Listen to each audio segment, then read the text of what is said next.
Alright. Yeah.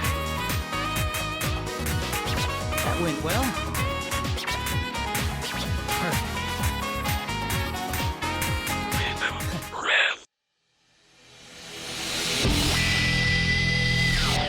Let's get it started now. Hey guys, Rhythm Rev here, and you know that rhythm that's in my name, the word rhythm? Well, it's actually supposed to mean something. I'm kind of supposed to be like a niche reviewer in terms of the gaming community, because I've always wanted to try and do reviews of rhythm games, but I don't really do much of that, so why don't we take a look at something a little different this time and actually look at a real rhythm game, this time being the Persona dancing games. Persona! Cringe.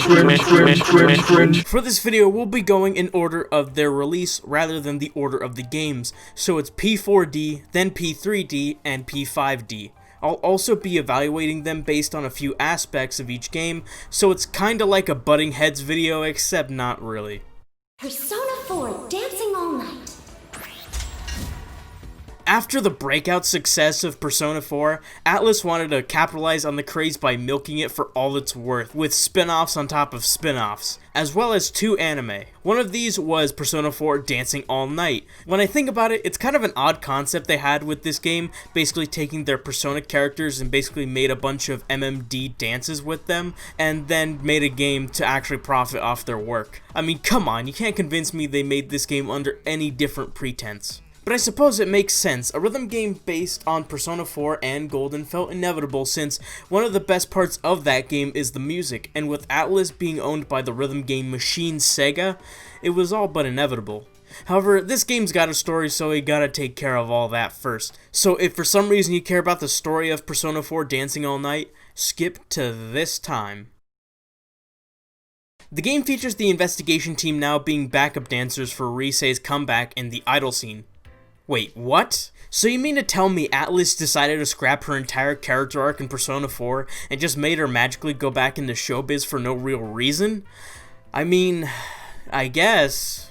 Not that I really liked her all that much to begin with. Whatever the case may be, Risei, Yu, and Naoto are the only ones at Risei's agency, Takara Productions, on the first day, and just in time too, as they are introduced to the rising star in the idol scene, Kanami Mashita and her band of broads, Lollipop, Anime, Country Jailbait, and Great Value Naoto.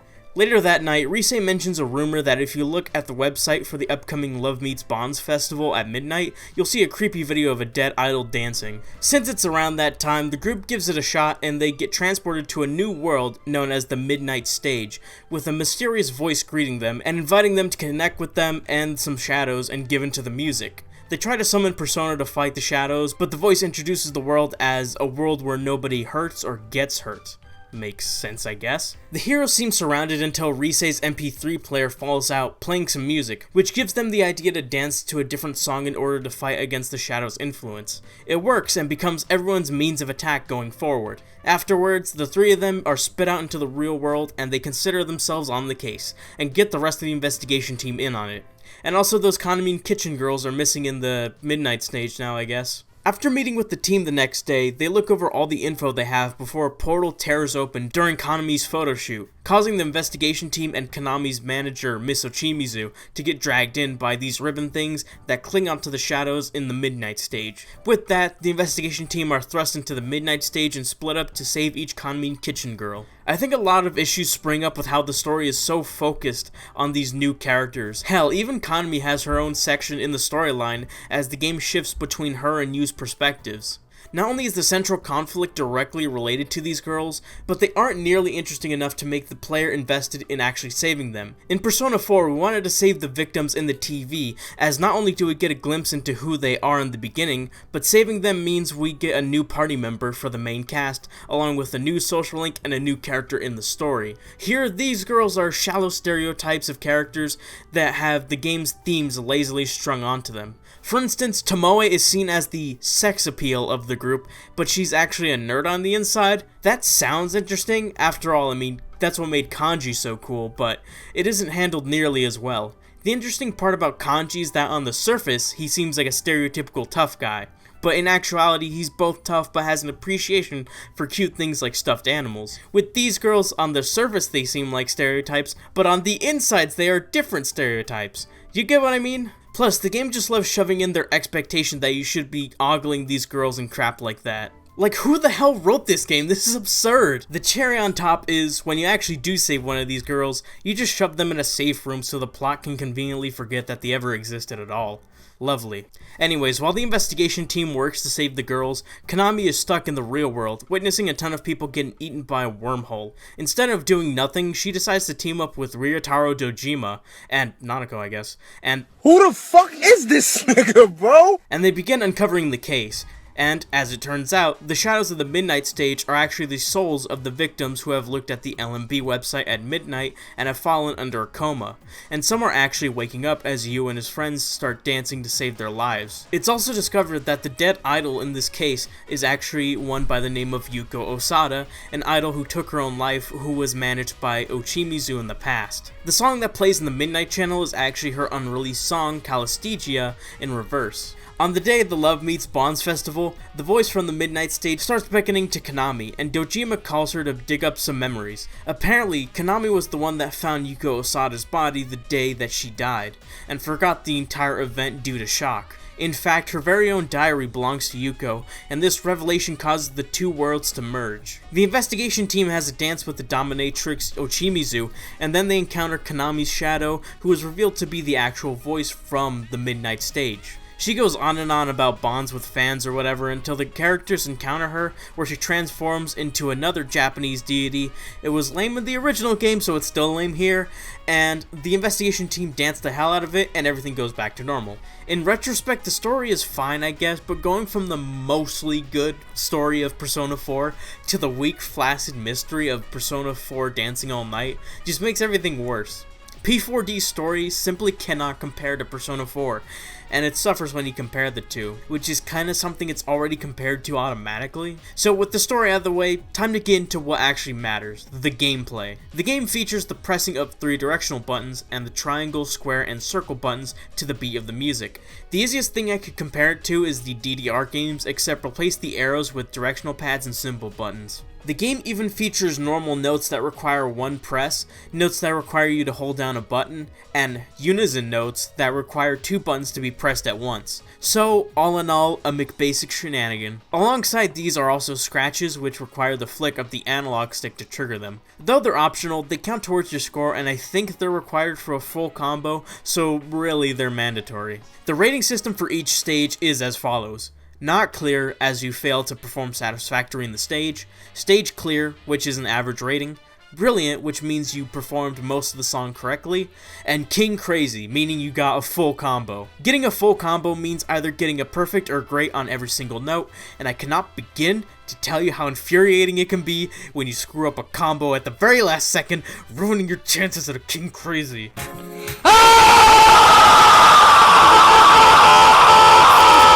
That being said, the game is pretty easy all things considered.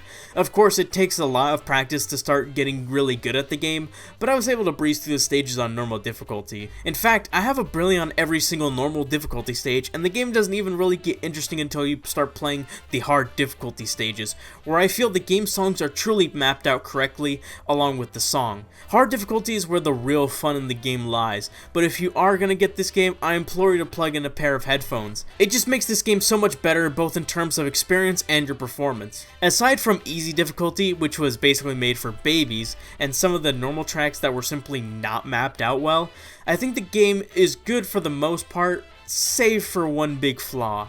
And sadly, this one carries over across all 3 of these games. You see, these games originally came out on the ill-fated PlayStation Vita, and you can still tell with how the buttons rest on the left and right sides of the screen.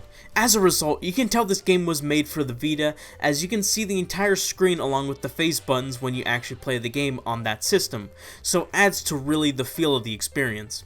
That being said, when you're playing this game on the PlayStation 4, a lot was lost in translation. Not only are you playing with the DualShock 4, meaning that the added hint of cleverness is lost, but you're also playing on a display way bigger than what this game was meant for.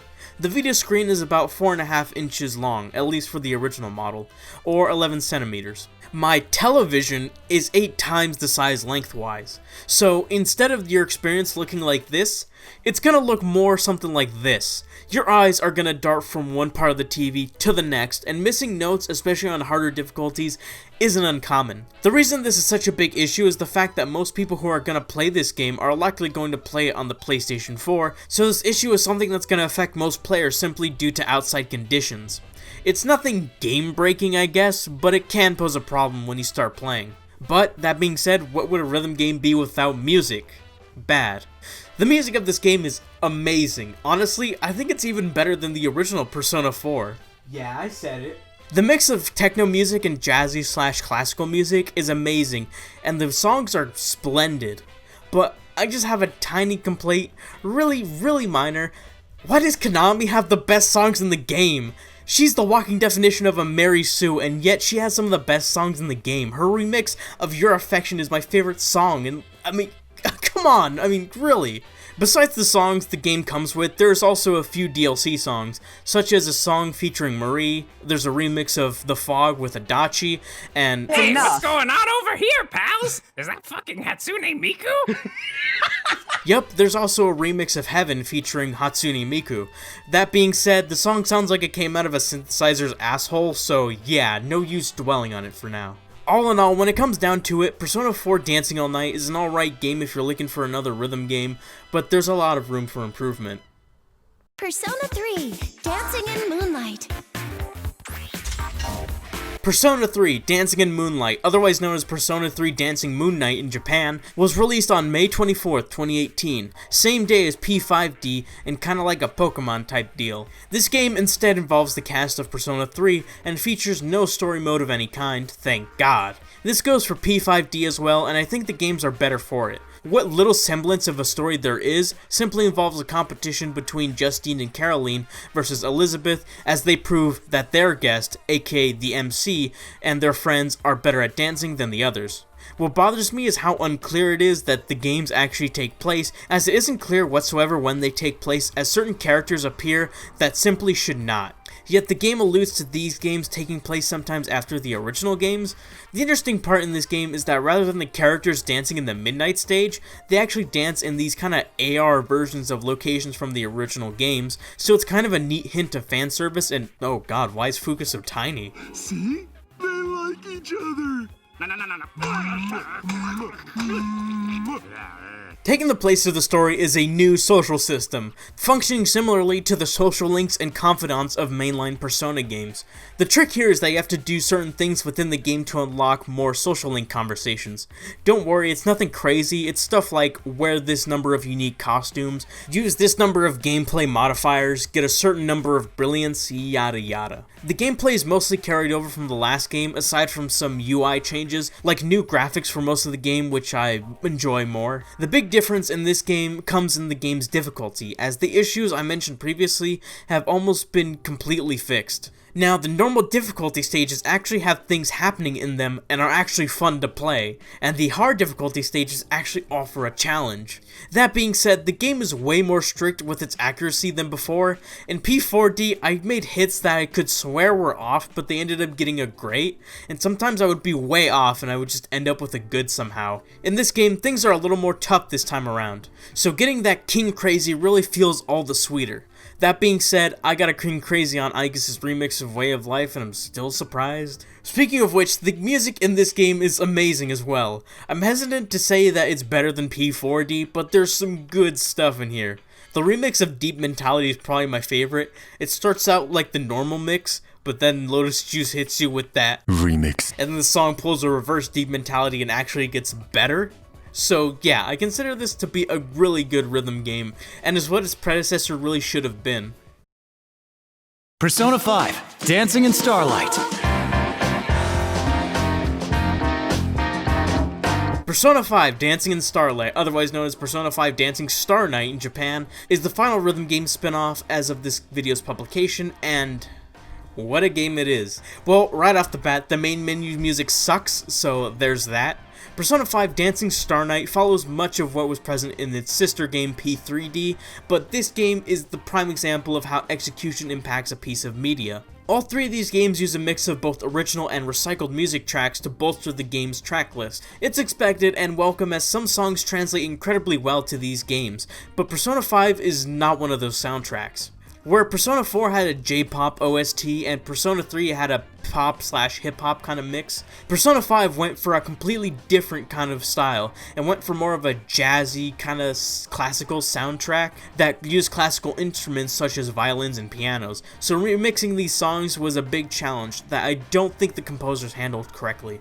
The remixes of this game are honestly kind of forgettable compared to the other games. I can remember so many songs from the other two, but when I think about this game specifically, it's hard to remember any songs unless I go back and listen to the soundtrack. None of these songs are ear-grating or anything, but the other games simply had better track lineups. But what is really the straw that breaks the camel's back are the songs from the original Persona 5 that are used in this game. Firstly, they chose some odd-ass songs to use in this game to pick as a stage. So, there's only one remix of The Whims of Fate, the best palace theme in Persona 5, but there isn't a single track of A Woman, neither a remix, the original, or even the another version. How? And yet they let Yusuke bust a move along to Life Goes On, aka the song that you listen to when you take a fucking test. I mean, I know there's that specialist meme, but this is just insulting. Oh yeah, and Keeper of Lust and Price ain't doing you any favors either. Not only that, but these songs last for longer than they have any right to. Price lasts for an additional minute, like what? Like guys, I get it, you want there to be 2 fever sections since 2 partners was introduced in these games, but it shouldn't get in the way of this game's quality. Players don't want to play a stage where the song is looped, it just makes them hit the same notes they were just a second ago. It makes stages drag on and get tiring. I mean, to be honest, P5D isn't that bad or abhorrent or anything, but compared to the other two, it really doesn't stack up too well. The songs aren't as good, and some are just drawn out, and when it comes to a rhythm game, that means everything. Really, this game was only good for letting us play dress up with the other Persona 5 characters, since this is admittedly a really fun aspect of all of these games, especially in the newer two, as it's required to unlock social links, so you'll end up with some unholy abominations. Well, that and this game also gave us some good designs because those dancing DLC outfits in the original Persona 5 are god-awful. If you're a fan of the other Persona dancing games, I say give P5D a shot, since you already know what you're getting into, but it should not be anyone's introduction to this series, and it kind of becomes irrelevant when you consider P3D is just a better game overall, and it came out on the same system for the same price on the same day. And there you have it, I ran through all of the Persona dancing games. I doubt I'll ever return to this series, but who knows? Never say never, you know? But really, I feel like you could probably get a better experience just playing some free beat maps on OS. So, just do that, you know? Saves you a lot more money. I was Rhythm Rev, and